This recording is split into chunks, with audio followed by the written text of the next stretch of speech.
Brittany, and today's video is about a very haunted inn known as the Old Angel Inn, which is located in Niagara-on-the-Lake, which is supposed to be the most haunted town in Canada.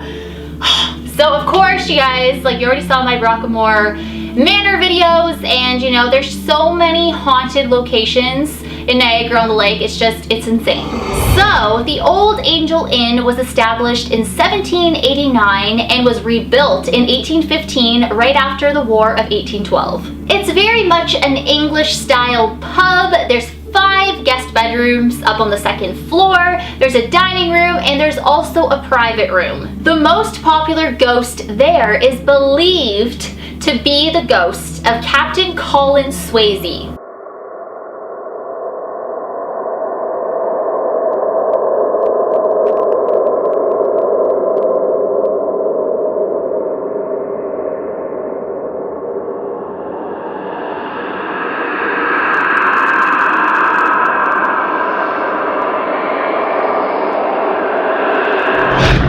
There has been so much paranormal activity here.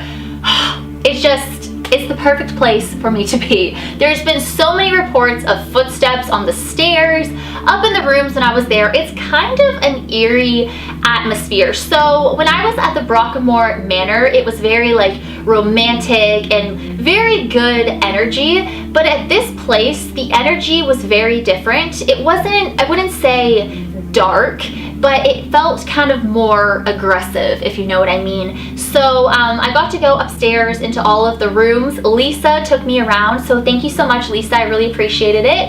And she was telling me about some of the stuff that happens in the rooms. There was a guest that was staying in one of the rooms. They left some things out. They left for the day. When they came back, their clothes and socks were all folded military style. While I was there, I got to talk to a few of the employees, and they were telling me some crazy things that have happened.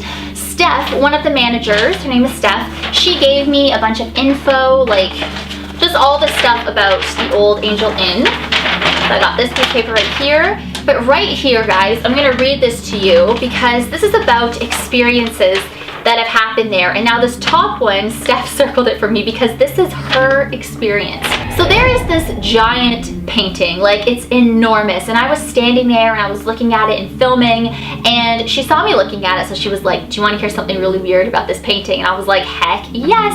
So she told me the story, and it was absolutely terrifying. And this is the experience right here. It happened to her in June of 2015. So it's not that long ago, and I will read it to you guys right now. It was an ordinary Monday morning, and bar manager Steph and the front desk clerk Sue were both busy with their daily routines. Her back to the wall, the clerk was replenishing condiments in the room that displayed a huge painting on the wall. The manager was busy preparing the bar for another busy day ahead. They both spun around to survey what had happened, and sure enough, the 6-foot by 8-foot painting flew off the wall and went crashing to the floor. The painting depicting the signing of the Magna Carta had been hanging on that wall undisturbed for 65 years. What could possibly have happened? The Magna Carta, a celebrated and revered document, introduced the concepts of taxation with representation, limited powers for rulers, and the right to fair trial by a jury. It inspired both the U.S. Constitution and the Universal Declaration of Human Rights. Stephanie quickly moved the enormous painting out of the way and into storage.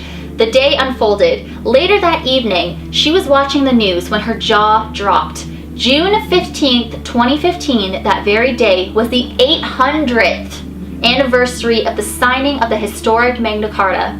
She quickly called the owner with the bizarre news, and that's when the story became almost unbelievable. So that right there was so eerie because I was just standing at that painting, and that painting is enormous. So Steph told me that ever since that happened, they actually bolted the painting into the wall, so it will definitely not move. But imagine it does come off that wall again. So that was really creepy, because she was the one that experienced it. So she was telling me, she was reenacting it to me, and I love when people reenact stuff. So she was reenacting it to me. She gave me this paper. She was like, for your video, if you want to read this, you know, exactly what happened, and I was like, heck yes, thank you. So she gave me that, so I'm very thankful. So thank you, Steph, for giving me that. But that is a scary experience. She was totally caught off guard, and it really freaked her out. There's other experiences on here as well, so I will also read them to you. So this one happened August 2015, so shortly after what happened to Steph. So it says, it's actually called the General's Quarters. Okay, we stayed for one night on August 15th in the General's Quarters, which was a 2-room suite, and I stayed in a separate bedroom by myself. I had the door closed and was very happy with myself. I fell asleep around 11 p.m. At some point, someone was shaking my legs as to say, get up. At first, I didn't respond. It happened again, and still I didn't get up. The third time was rougher, and I said, okay girls, what do you want? I looked at the door, which was still closed, and no one was in the room. I started laughing to myself that I was dreaming and went back to bed, or tried to, when all of a sudden something cold came over me and I got goosebumps. There was a gush of wind like a fan blowing on my face. I still wasn't aware what was happening. I thought maybe there was a vent near me, then it stopped, and then it started.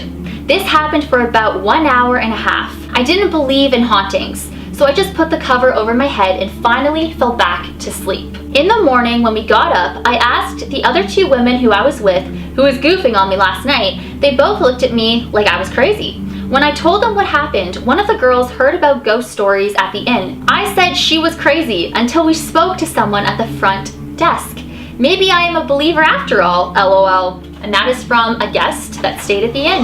This is another one. A family of 4 staying at the General Quarters returned from an hour-long carriage ride.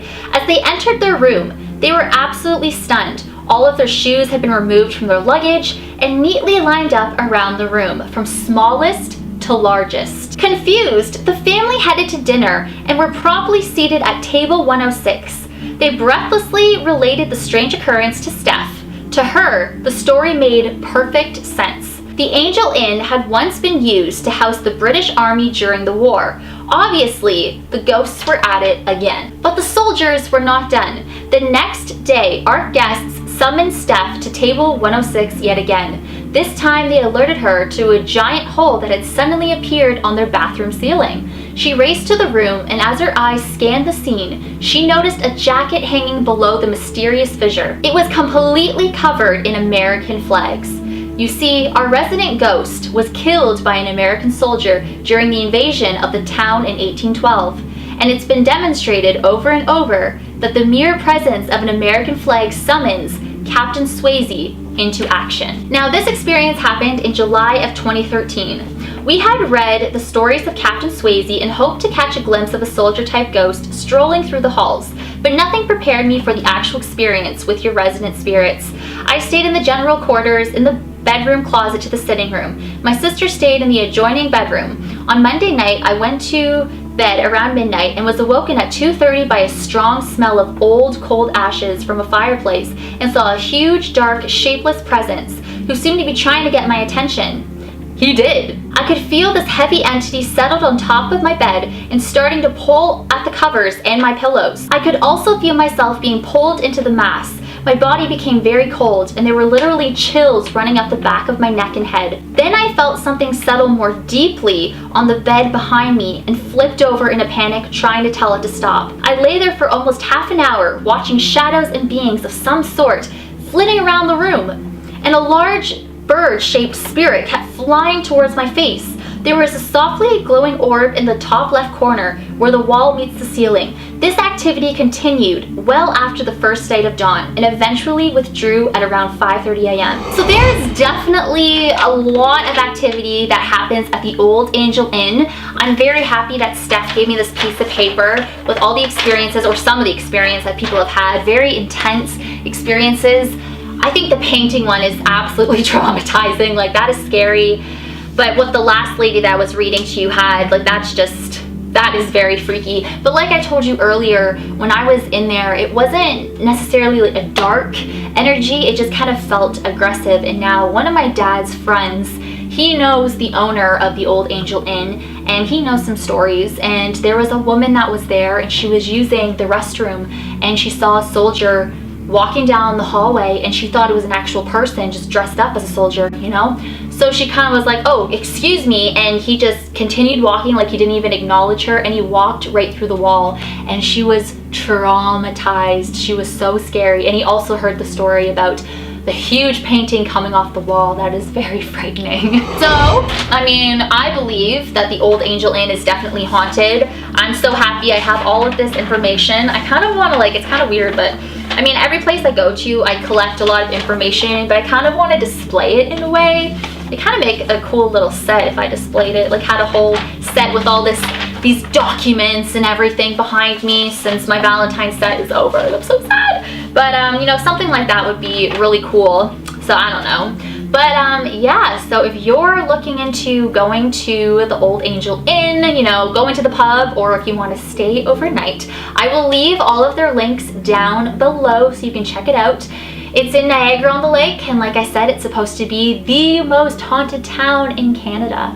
And I definitely want to book a room, and I want to stay the night and see if I can catch anything on camera. I definitely believe that aggressive spirits try to make themselves more known. They want to show themselves to you. So I think I would have very good luck here, and it's definitely something that I'm planning to do. I have so much planned for my channel, guys. Like, this is the year of Birdie44 travels, like I told you.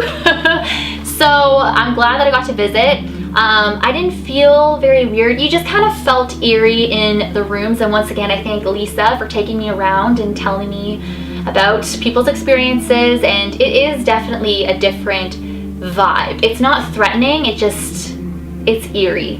But I love that feeling, you know what I mean? So like I said, I will leave their links all down below if you want to check them out, if you want to stay there. So I hope you guys enjoyed this video. Thank you so much for watching. As always, you rock my world in the song lyrics of Michael Jackson. Hashtag team Birdie44, hashtag Barilla Runs, hey! And I will see you guys in my next video. Bye!